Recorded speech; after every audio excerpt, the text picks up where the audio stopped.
Добре дојдовте во Процес. Македонија е една од најсиромашните земји во Европа. Има ли стратегија како да се излечеме од оваа криза на човечкото битисување?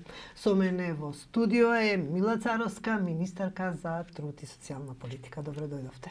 Добре најдов и благодарам на поканата. Според последните податоци на Државниот завод за статистика, а тие се од 2015 година, стапката на сиромашни луѓе во државата е 21,5%. Колку е реална оваа бројка? Гледајќи што се случува, се има чувство дека бројот на сиромашни од ден на ден е се поголем. Многу е неблагодарно да се зборува за бројки во Македонија кога ние навистина немаме утврден број на население во државата, а камоли да зборуваме за процент на невработени, процент на лица кои што живеат под сиромаштија. Секако таа бројка сега треба да ја земеме и како релевантни, да се трудиме да таа ја намалиме од оваа перспектива сега. Но според мене не може да е процентот 21,5 заради тоа што пресметката на истиот завод за статистика, кој што е државен, во 2010 беше 31,1%. Да вие за 7 години направите намалување од 10% на сиромаштијата, знаете, тоа е огромна работа и тоа ќе требаше да се види во квалитетот на живење на граѓаните. Тоа не го гледаме дека се подобрува, што значи дека оваа бројка јас ќе ја земам како таква, зашто сепак доаѓа од државна институција, па дека е со поинаква методологија пресметана и кога ќе видите во податоците стои една звездичка дека согласно Евростат имаме нова методологија на пресметки од некаде 2013 година, 12 Колку е долниот праг на сиромаштија, се мери ли воопшто тоа? Како мислите долниот праг? Колку? Бездомници, луѓе што јадат по контейнери, што немаат каде да живеат. Значи, она најниско ниво. Ова се токму тие луѓе кои што овој 21,5% се луѓето кои што навистина се под прагот на сиромаштија, долу во општеството.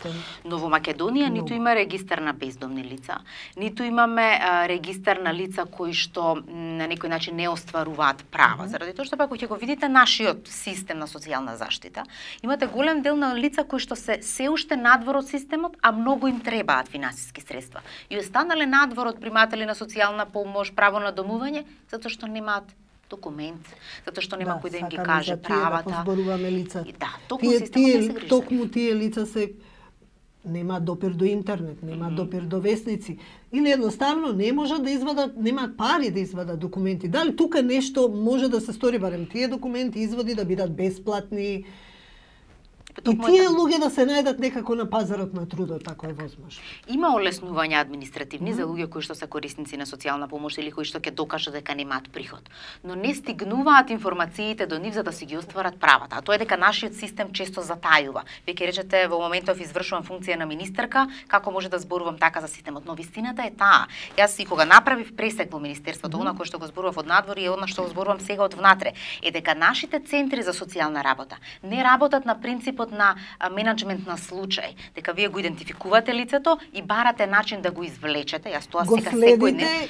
И да го извлечете, да го донесете. Така е, туку гледате милион причини што ќе ги измислите или се поставени административно како бариери за да не му го остварите правото. И јас секој ден, иако министерка не би требало да се занимава и со индивидуални прашања, се трудам да го подбутнам системот да размислува дека граѓаните треба да ги извлечеме. Затоа постоиме, инаку не би требало да имаме вработени во центри за социјална работа, ако тие само технички пресекуваат зошто ќе искратат право на некого. Последниот случај во министерство по жалба треба да решаваме за дете да му се ускрати правото затоа што не се запишало во школа на 6 години, туку се запишало на 7 години. Јас го читам предметот, доаѓа кај мене на подпис, велам, зошто го укинувате правото? Па знаете, стварно тоа се запишало на 7 години. Реков, се запишало ли воопшто во школа? Да. И сега ние кога ќе го кинеме од тоа право, тоа дете, што ќе направиме? Да се отпише од школа и да родителите после тоа мора да се снаоѓаат на поинаков начин да го вклучат детето во неформалната економија. Дали ќе собира пластика, дали ќе оди да проси, ние само ризик дополнителен социјален правиме. Но тоа е нешто кое што сега го правиме со големата реформа во социјалната заштита. Менаџмент на случај е задолжително за секој социјален работник, тоа ќе го предвидува новиот систем. Од една страна, значи секое семејство ќе си има кој што е во социјален ризик, задолжен социјален работник, кој што ќе работи на семејството како систем и ќе ги идентификува сите дупки кои што треба да се затворат за семејството или поединецот функционира во општеството. Од една страна, но ако не ги зголемиме трансферите кон овие граѓани, ние не си ја вршиме работата. Вие ќе видите и по статистика, по секој месец стапката на сиромаштија е утврдена, по трансферите социјални не се намалува за 2%, 3 се намалува стапката на сиромаштија во државата. Кога ќе се пуштат пензиите, во тој момент имаме големено намалување на сиромаштијата, што значи пензиите ја вршат работата во намалување на сиромаштија, социјалните трансфери не. И затоа подигнувањето е она главна активацијска програма што ќе направиме со Светска банка, со Министерство за финансии, дека секој трансфер кој што го даваме кон граѓаните мора да ги изнесува тој месец од сиромаштија. Завод за статистика утврдува линија на сиромаштија, таа е 12.000 и нешто за секој 4 члено домаќинство. Што значи дека ние таа стапка мора да ја следиме. И да, не тие лица трансгенерацијски да бидат приматели на социјална помош и со години да примаат социјална помош. Треба да утврдиме таргети, дека да, семејството прима 3 години таков трансфер висок, но во меѓувреме како ние го правиме тоа лице вработливо и како го вклучуваме во општеството. Дури за општествено оние јавни работи. Тоа лице треба да се вклучува и да си ги заработува парите кои што државата му ги дава. Ние толку имаме нечисти општини кои што треба да ни се исчистат. Толку имаме недостаток на кадри кои што работат на шалтер, да кажеме, за да ги услужат граѓаните. Толку имаме недостаток на негувателки во градинките. Зашто? Едноставно не ги вклучиме овие лица да вршат и јавни работи за парите кои што ќе ги добиваат од Министерство за труд. Тоа е некој процес кој што ќе трае повеќе, тоа е некаков тип на обука на социјалните работници или како? Не, законски. Значи ние сме сега во процедура, главно нели економскиот развој. Знаеме дека е бирократизирано таа администрација, тие социјални работници си ја вршат до некаде и не си ја вршат баш работата. Да, тие ми се колеги, секоја чест, но и нивните услови се многу лоши за работа и затоа сметам дека со нивното олеснување од администрација ќе ги вратиме нивните основни функции, тоа е да се грижат за корисниците на услугите кои што ги нудат. И секако наша интенција е економски развој, подигнување на животен стандард и намалување на стапката на сиромаштија. Ние се движиме и кон развој на законски решенија кои што ќе во државата дадат основа за сето ова што го зборуваме. И затоа се креира сега нов закон за социјална заштита, кој што за прв пат ги одвојува и социјалните услуги од социјалните права. И центрите за социјална работа ќе се фокусираат на тој менаџмент пристап, секако обуките се главни, но тие луѓе се обучени. Само што некако почувствувале дека можеби и не мора да се дадат себе си толку многу. И сега затоа ако јас како министерка давам пример дека за секој еден поединец треба да се дадеме лично прво, што тоа ни е работа, така сега се сретнувам јас и минатите 2 недели одев постојано во центрите и посочував дека ако сакате да работите, мора да работите со енергија и желба, како што секаде во светот тоа се прави. Па ќе се прават и размени со други држави, многу ми е мило што и од регионот државите, но и европските развиени држави стојат на располагање на Македонија во поддршка на развој на капацитетите за социјална заштита, како што е во нивните земји. И тие се тука и понудија размени, финансиски средства и све. Значи може да очекуваме да се размрда тој тромав систем на социјална заштита. Тоа ни е главната работа зашто сме тука. Да, минатата недела беше Светскиот ден на сиромаштијата и вие се обративте преку една порака. Порачавте дека екстремните форми на сиромаштија мора да се искоренат. Дали е тоа тој начин или постојат некакви други форми? Имате ли некаква стратегија? Токму тоа треба да донесе кон искоренување на екстремната сиромаштија, поради тоа што оној друг тип на релативна сиромаштија, таа ќе треба повисок економски раст и развој на државата за да ја покренеме. Но основното што мора да го понуди државата по устав и по закон е дека не сме да имаме ненајадени, не сме да имаме деца кои што спијат на улица, а тоа ни се случува во голема мерка во државата. Затоа овој пристап кој што го кажав, на локално ниво идентификување кои ни се ранливите групи и директно работење со нив, понуда на услуги на локално ниво, јас сум срекна и за свежината на локално ниво што ја добивме сега, затоа што и тие ќе влезат со ентузијазам. Јас не можам да развијам како министерка сервиси во секое градче или секое селце. Општината треба да препознае, тука имаме стари лица кои што нема кој да се грижи за нив. Да, ќе вработиме млади лица или оние кои што не се во социјален ризик и ќе нудат палијативна грижа на стари лица во домашни услови. Знаете, тоа се тие форми на поврзување со една работа да завршите неколку социјални ризици. Тоа е интенцијата која што водиме, мислам дека преку тоа и оние екстремни форми на сиромаштија ќе ги намалим. Секако без економски раст и развој, а за тоа целата влада е насочена, не може да направиме многу промени во социјалната заштита, зашто ќе немаме од каде да собереме средства, но ќе си одат паралелно овие два елементи. Го видов тоа промотивно видео со Светска банка, вие, министерот за финансии и премиерот, и тука беа повикани граѓаните. Како можат граѓаните да помогнат? Граѓаните, најважно е дека треба сите граѓани да се свесни Ова е дека пред се проблем на владата. Но како можат граѓаните на да сите помогнат? нас е овој проблем. Зошто? Социјалниот систем е базиран на солидарност.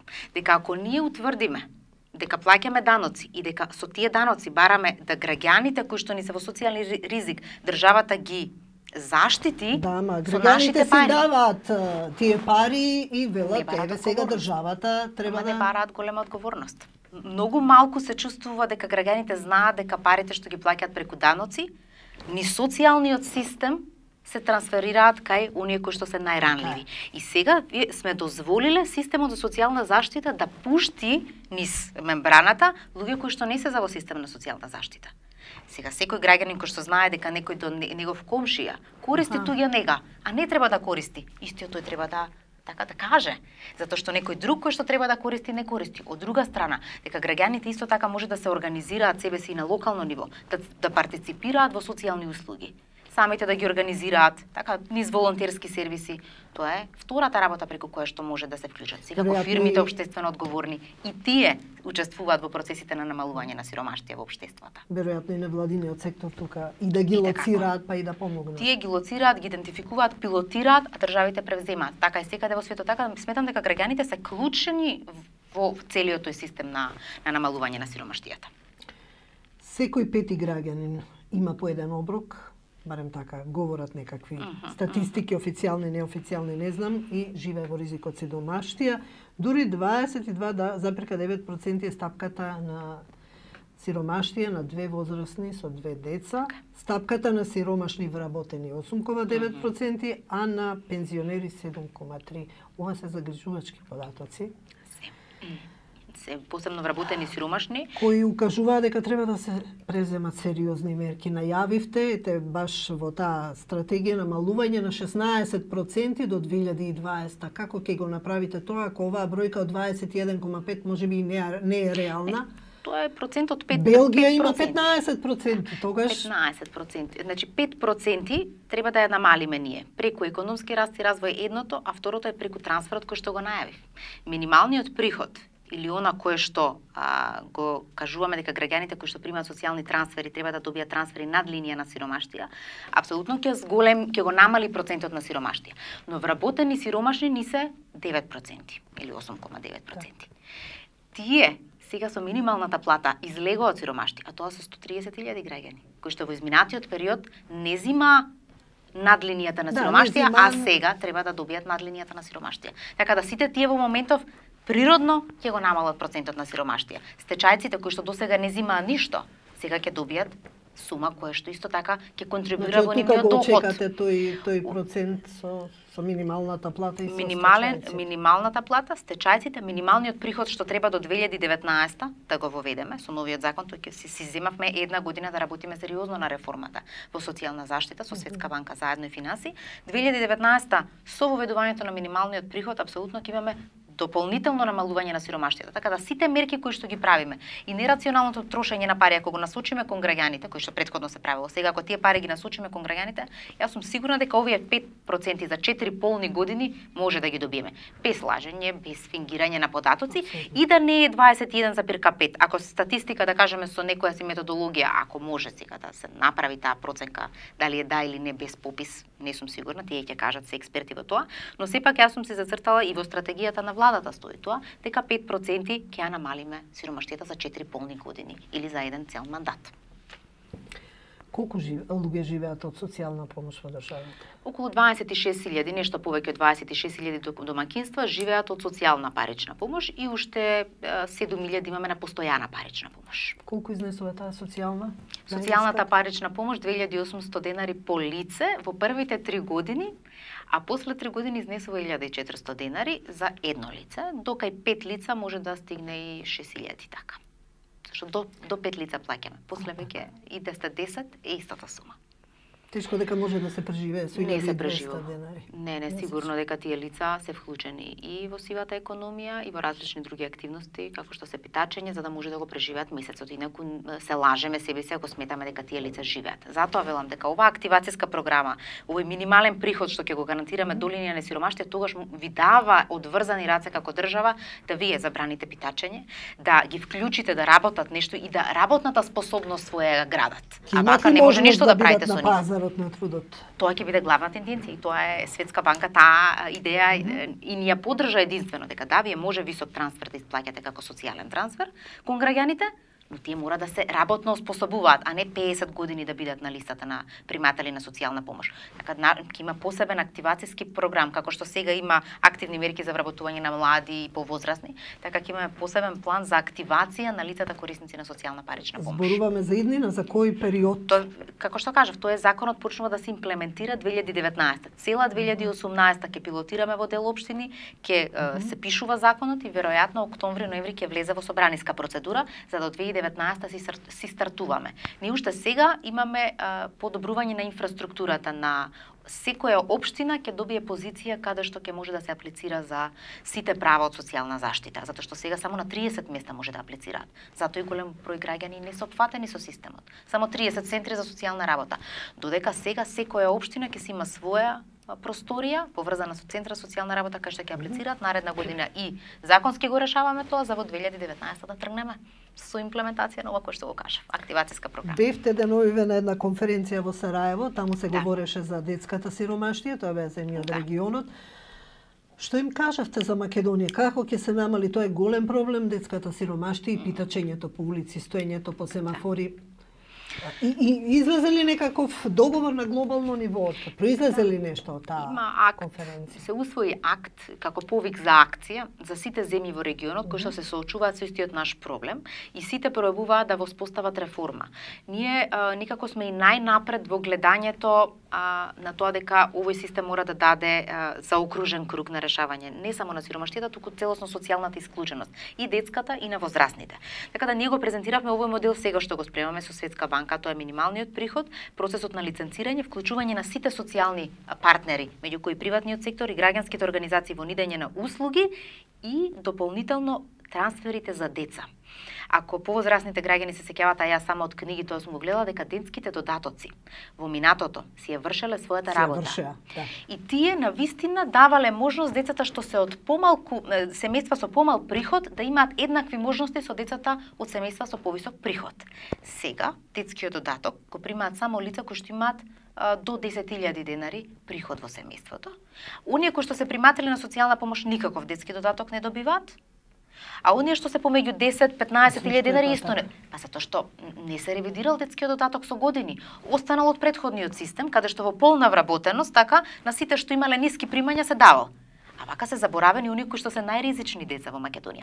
А за разлика од тоа, давате 8.000 денари за трето дете без да имате цензус. Значи некој што има 80.000 евра плата, зима детски додаток 8.000, а тој што нема никаква плата, тој не зима ништо за своето. Ке има ли, значи ли ова ќе се ревидира тоа со трето дете и со примањата? Детскиот додаток генерално, не трето, четврто дете, значи веќе нема ни таа реторика да ја користиме. Правата остварени по закон граѓаните ќе продолжат да си ги земаат. Никој не може да ви ускрати право што еднаш ви остварено по закон, но ќе се ревидира да може да го остварат правото за развој правилен и можности на децата и останатите граѓани што не се во сиромаштија. Така тоа беше главниот заклучок, дека не сме да заборавиме дека детските додатоци што во цел регион порано биле давани, си ја вршеле работата, сега сме ги исклучиле сите земји, мораме да ги вратиме на сила пак, затоа што само така може да добиеме високо едуцирани деца, деца кои што ќе се еднакво конкурентни на пазар на труд понатаму. Затоа што со оваа исклученост на децата во општествата навистина се случува и намалување на капацитетите во регионот. Тоа сите земји го гледаат. И токму за тоа се дискутираше и се донесе тоа позиција или повик за акција кон која што сите се обврзавме, а е дел и од нашиот стратешки план како влада. И појава на детскиот труд, не често ги гледаме децата како продаваат одредени работи. Така, и тоа мене ми велат, ама тргни ги од улица да не ги гледаме. Велам, зацкриен проблем потешко се решава отколку јавен проблем. Тие се тука, тие заработуваат, но сега јас со исплата од 2400 денари по лице, социјална парична помош, да му кажам на родителот дека детето не смее да биде на улица, јас знам дека тие јадат од тоа, Сега каде што има МВР да се вклучи, тука се пријавуваат организиран криминал, трговија со деца, тоа е сосема поинакво ниво. Но каде што семејствата собираат пари за да го преживеат месецот, вие како држава може да интервенирате и да одземете родителско право само ако исплаќате достоинствен трансфер кон тоа семејство. Во овој момент не исплаќаме достоинствен трансфер и јас се трудам да тие деца ги вклучам во дневен центар. Лицата под Калеве ги сместуваме во друг објект, полека да се решава тој проблем. Се решава, работиме интензивно веќе 3 месеци на истиот тој проблем, да зимава ја поминат во еден простор, па после тоа да им обезбедиме. Па еве да не сега, нели, позиција како позиција да не ја кажуваме, инаку се во објект, се е во објект кој што е во собственост. Ќе бидат на топло. Да, веќе дел се од семејствата, половина од семејствата со многу малечки дечиња веќе се сместени, здравствена заштита се пружа и отвараме веќе во Гази Бабас има дневен центар каде што бараме и граѓанска организација да се вклучи во нивни рандетски развој и раст, значи да не се само сместени таму, туку да се работи и со нив на едукативни програми. Сите дечиња ќе се трудиме да што повеќе ги вклучиме во активности за да бидат помалку на улица, но се додека во 2019 не воведеме оваа програма на достоинствен трансфер кон овие граѓани, ние нема да можеме да не ги гледаме. Па и цел свет ги гледа децата по улица, но ние ќе треба да се фокусираме на тоа стандардот на семејството кој што е во ризик да го подигнеме, па после да зборуваме дека децата не смеат да бидат на улица. Сега ме потсетивте од време на социјализмот кога на тој детски додаток кога децата можеа да одат и на летување. Може би е сега премногу одеднаш, да, знам дека одат, но зјапаат многу летувалишта празни. Има ли можност тие да се реновираат? Има, еве се обидуваме дел да се реновираат од наша страна, од владата и да останат детски одмаралишта, дел да се дадат на подконцесија да се употребат за центри гериатриски или за возрастни лица, заради тоа што тоа не достига доста во Македонија, но инвестициите се огромни во тие. Тие се украдена е опрема, растурени се прозорци, значи веќе тоа е само зидовите. Да. Моето следно прашање беше токму за старите лица. 7,3% луѓе кои што работеле цел живот сега немаат достоинствена старост. Што е со домовите за стари лица, државните домови? Некако се даде повеќе предност на приватните домови каде што 500 евра е месечно престојување и таму не може секој да си го дозволи тоа. Ке имаат ли можност тие луѓе достоинствено да ја поминат старост?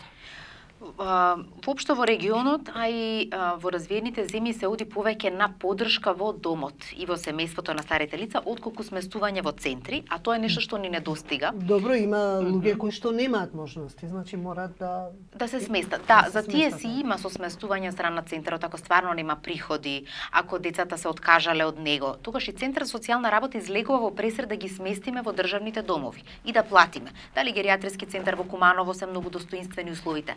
Но нешто што го анализираме сега се пензионерските домови, кои што се во под раководење на пензискиот фонд во Македонија. Се во лоша состојба. Дали ние да ги реконструираме, дали под јавно-приватно партнерство во моментов се прават тие проценки за начинот на управување. Затоа што таму има доста капацитет, може да функционираат и одржливи се со минимум инвестиции, ама да го видиме процесот на управување, затоа што вака како што е управувањето е многу лошо. Се поставува еден управител и тој управител нема чувство на одговорност дека треба да прави од тоа и така и профит и да инвестира повторно и да го одржува тој објект, туку се легнува на увото дека тоа е државен објект и се разграбуваат тие установи. Затоа можеби со јавно-приватно партнерство и е решението во тие пензионерски домови. Додека старските домови кои што се приватни исто така имаат добар предлог кој што се разгледува, а тоа е дека ние би требало и пониска сума да плаќаме кон приватните, ама да државата плаќа за тоа.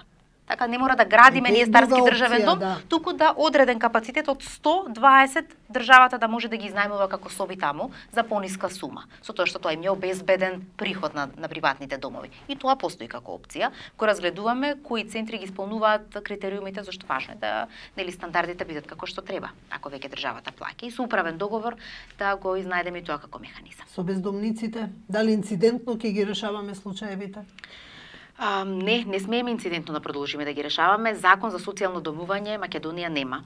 И тука сме во една дилема дали треба законски да го прво тоа завршиме, решиме и после тоа ќе мораме да инвестираме во социјални станови, поддршка за изградба на живеалишта со кредити од државата или па од други институции кои што ќе може на граѓаните да им помогнат да имаат соодветно живеалиште. Треба да се разграничи јавното и тајно бездомништво. Јавното бездомништво некогаш е и опција и тоа си стои како такво можност, но треба да обезбедиме центри и тоа веќе го правиме со помош на Црвен крст, да лица само кога е најладно, најтопло или па во текот на годината да може да исперат алишта, да јадат и да се сместат краток периоди. Како тоа што постои. Е проектот во Момин поток. Така, во Момин поток и сега исто така имаме одлука на влада за уште 4 позиции на територија на Македонија за да не после неспремни да чекаме зимата и да ни смрзнуваат лица надвор, туку на 4 позиции на територија на Македонија обезбедивме во простор на Црвен крст да имаме такви итни сместувалишта за бездомни. Ама социјалното домување мора законски да се види кој е тој кој што добива социјален стан, не како претходно. Претходно знаете вработени лица кои што имаат приходи требаше да откупа социјален стан од 600 евра. Манипулации, така е. А сега би требало тоа да е на времено користење, да не може да се откупи тој стан, додека сте во економска немоќ живеете во тој социјален стан и после тоа ако се стекнете со економска, на некој друг, така е. Тоа е ништо што не достига. Кога сме веќе кај бездомниците, морам да ве прашам за бездомникот Демиров, малку затаи системот. 3,5 месеци беше сместен во Бардовци. Што се случи? Се изгуби од вид? Не, имавме проблем прво со оперирањето. Значи не можевме да се стабилизира поради тоа што ние само што седнавме првата недела, се соочивме со тој проблем, прво не можевме да го најдеме, па го најдовме лицето, се однесе во болница и не избега од болница и не можевме да го оперираме. Па се смести во Бардовци за да се стабилизира неговата состојба и психолошка од една страна, но од друга страна и крвен притисок и шеќер и сето тоа. Па се оперираше, откако се оперираше во болница, се стабилизира 2 недели состојбата, ама дури сега се оперираше тоа пред 1 месец. Не така, беше 2 недели таму и сега више во гериатриски центар. Инаку навистина затоа беше во Бардовци. Ние не можевме да стигнеме до моментот на операција. Така, тоа се случуваше во период. И уште за децата од домот 11 октомври, како со нив станеви, вработувања, се ли под грижа и под капа на државата или се губат од вид кога ќе наполнат 18 години? Законски им се гарантира доста права, но за мене најголем предизвик не е тоа што после заминувањето од домот. Тоа се гарантира и се дава и тоа не е голема бројка на деца за кои што државата земала обврска. Проблем е она кој што ни се случува во Битола и тоа што ни се случува по заминувањето во 11 октомври. Значи, она психолошка поврзаност помеѓу старател и дете или родител и дете ја немаме. Со УНИЦЕФ работиме во моментот на мастер план или план за затварање на сите институции во процедура. Тоа значи дека згрижувачките семејства ќе добијат подобри инсентивс, можности и услови за да може да земат деца и од Битола, заради тоа што наша главна цел е од 0 до 3 години да нема ни едно дете во институција. Значи институционално се затвараат? Да, не сме да има во 21 век институции кои што се грижат за голема група на деца. Тогаш се губи индивидуалниот пристап и вие тогаш го губите детето како ресурс. Кај имаме малку деца, кај имаме малку ресурси и овие деца се ги губиме од видикот. И знаете како е патот, сега не знам дали сте го истражували тоа, но тоа тргнува од 11 октомври, па оди од 25 мај, па оди во ранка и на крај оди во затвор. Не смееме тоа да си го правиме, посебно ако сме земале обврска. И затоа со мали групни домови, со згрижувачки семејства кои што работат по стандард и критериум, тогаш се добива индивидуален пристап. Едно е да вие имате грижа за 5 дечиња и да ги растете и развивате, друго е за 20 деца во група со кои што се среќаваат 3 пати во текот на денот и 20 се грижите да се најадени и облечени. Дека нема грижа за него и емоцијата се губи тука. Така да навистина наша интенција е деинституционализација. Тоа законски го имаме решено, си постои во Македонија, зател системот од страв веројатно. Јас и вработените ги уверувам, сите ќе останат на работа. Тие мали групни домови треба да има лица што се вработени внатре, истите тие луѓе. Веројатно посвојувањето таму ќе тргне. Посвојувањето и сега си постои како модел, само што тие дечиња што се во институција не се сите за посвојување. Родителите не за сите дале потпис. Затоа ми се велат министерке, како викате нема деца за посвојување, институциите се полни.